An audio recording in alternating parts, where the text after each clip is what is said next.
अप्रैल फूल दिवस पश्चिमी देशों में हर साल 1 अप्रैल को मनाया जाता है। इस दिन लोग एक दूसरे के साथ सामान्य तौर पर मूर्खतापूर्ण हरकतें करते हैं। 1 अप्रैल का दिन पश्चिमी देशों में ही नहीं, लगभग पूरी दुनिया में मूर्ख दिवस के तौर पर जाना और मनाया जाता है। इतिहास में इस दिवस की जांच पड़ताल करने पर साल 1381 में पहली बार 1 अप्रैल को फूल डे अर्थात मूर्ख दिवस मनाए जाने की कहानी सामने आती है।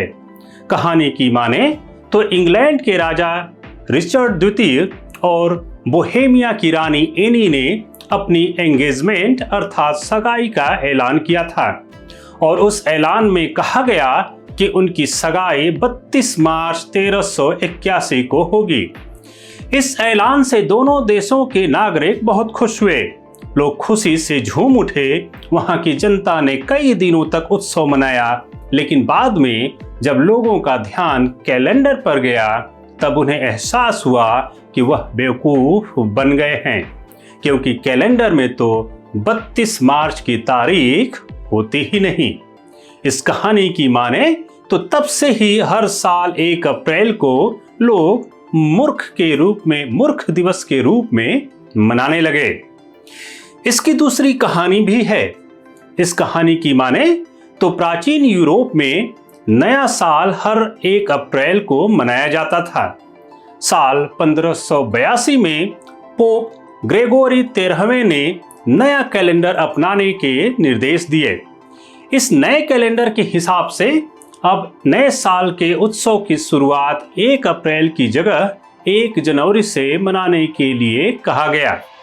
रोम के ज्यादातर लोगों ने इस कैलेंडर को अपना लिया, लेकिन बहुत से लोगों ने 1 अप्रैल को ही नए साल के रूप में मनाया। तब ऐसे लोगों को मूर्ख समझकर उनका मजाक भी उड़ाया गया।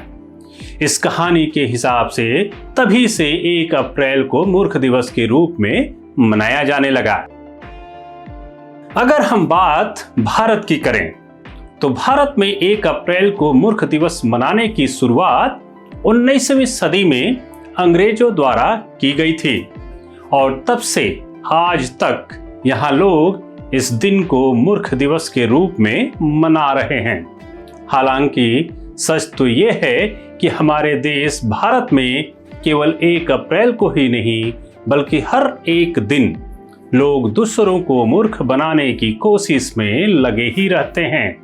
कभी सरकार के नाम पे, कभी बैंक के नाम पे, कभी हनी ट्रैप के जरिए, तो कभी लॉटरी जीतने या जिताने के नाम पर। और बात करें हमारे नेताओं की तो छोड़िए, इनकी क्या बात करें। हमारे चैनल को सब्सक्राइब करें और वीडियो को लाइक करना न भूलें। धन्यवाद।